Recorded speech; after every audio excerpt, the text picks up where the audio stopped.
안녕하세요. 30대 주부입니다. 자려고 누웠다가 잠이 오질 않아 주절주절 하고 싶어 글을 써봅니다.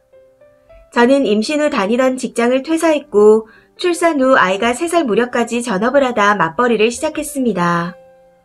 그런데 어느 순간부터 아이 아플 땐 항상 혼자 발을 동동 굴리고 있었고 남편이 생활비를 얼마 주던 아끼고 아끼며 혼자 육아하고 혼자 집안일을 하고 있었습니다.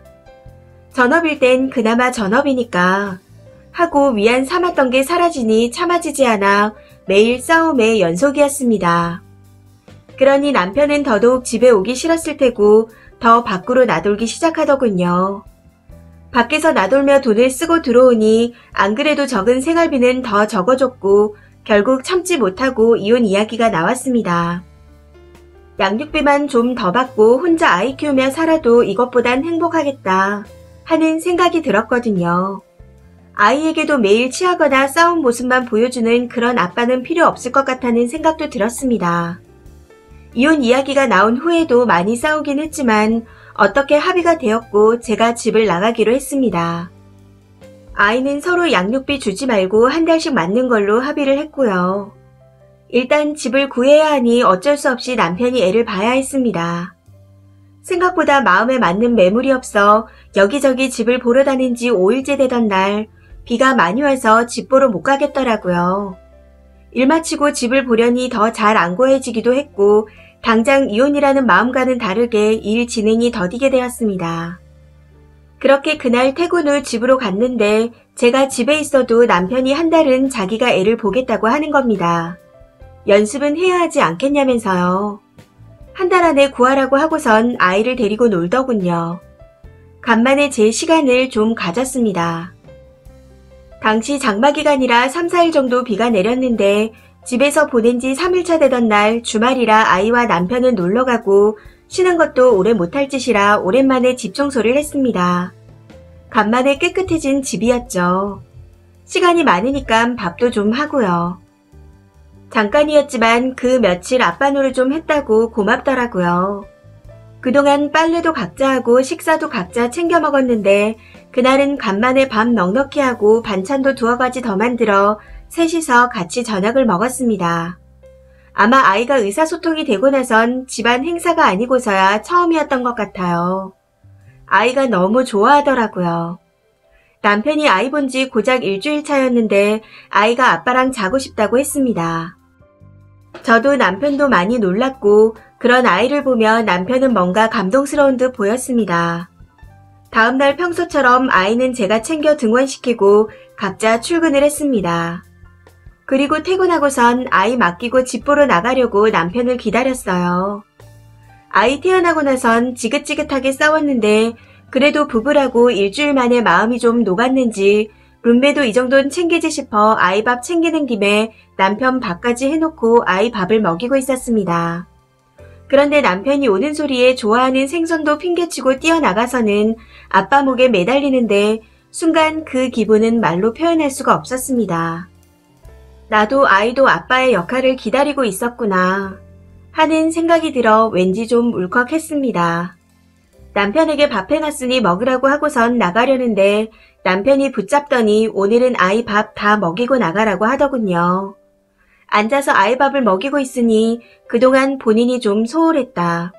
지금이라도 아이에게 좋은 아빠로 남고 싶다. 좋은 남편이 되려고 노력하겠다 하고 먼 산을 보며 얘기하는데 눈물이 났습니다. 그렇게 저희는 이혼을 결심하고 나서야 제대로 된 가족이 되었습니다. 아이에게 관심을 가지고 나니 학원비가 얼마인지, 아이 입에 얼마나 들어가는지, 갖고 싶은 걸 다 사주려면 벌어도 모자란 게 돈이라는 것도 실감하는 듯 했습니다. 그 뒤로 술자리도 거의 안 나가고 생활비도 더 주더군요. 코로나 때문에 아이 유치원을 못 보내서 저는 결국 또 전업 중인데 전처럼 행동하지 않습니다. 오늘 시동생이 놀러 오면서 아이 선물을 한가득 사와도 빈손으로 같이 들어온 남편 목에 매달리는 조카를 보더니 볼멘 소리를 하시더군요. 그런 시동생을 보며 남편이 돈으로 안 되는 게 이런 거야, 짜식아 하고 으스대는데 옛날 생각이 나서 좀 웃겼네요. 힘들게 돈 벌어와도 집구석에 반기는 사람 하나 없다고 자기가 ATM 기냐며 투덜거리던 게 얼마나 됐다고. 어쨌든 지금 행복해서 그냥 글을 써봅니다. 작은 변화로도 행복해질 수 있다는 걸 감사하게 되는 밤이네요. 귀되게 가정에도 항상 행복한 일만 생기셨으면 좋겠습니다. 댓글입니다. 첫 번째 댓글.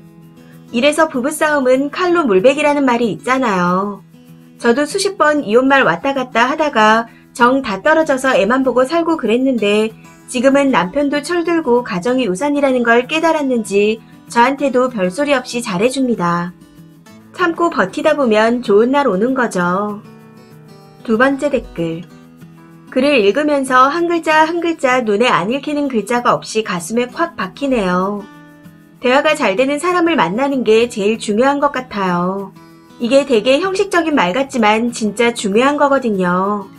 아내가 하는 말 다 잔소리라 치부해버리는 사람에게는 입을 닫게 되고 마음의 문도 더불어 닫게 됩니다. 알아서 스스로 해주지도 않으면서 해달라는 말은 잔소리로 치부해버리는 남편. 벽도 이보다 더 답답한 벽이 있을까 싶었던 적이 있네요.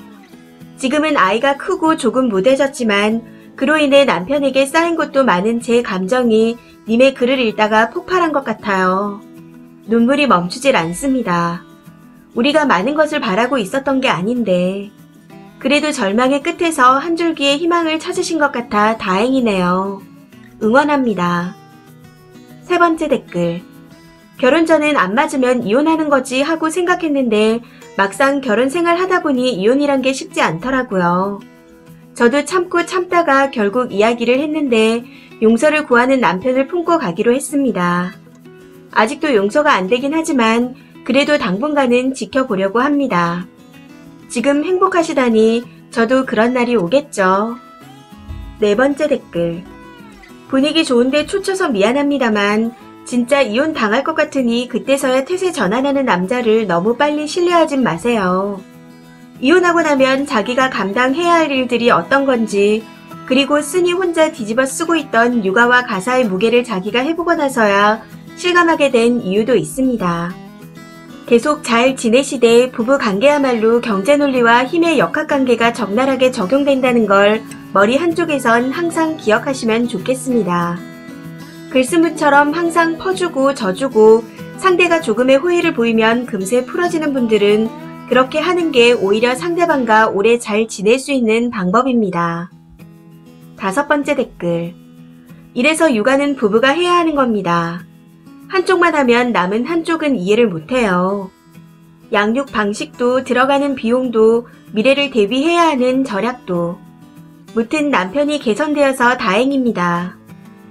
여섯 번째 댓글. 왠지 뭉클해지네요. 남편분이 뭔가 가슴속에 화와 불만이 쌓여 점점 더 나쁜 쪽으로 가게 됐지만 원래부터 나쁜 사람은 아니었던 것 같아요. 저도 남편과 몇 달 동안 사이가 안 좋다가 사소한 계기로 회복한 적이 있어 더 공감이 갑니다. 앞으로 행복한 일만 가득하길 바래요. 이 사연은 여기까지입니다. 시청해주셔서 감사합니다.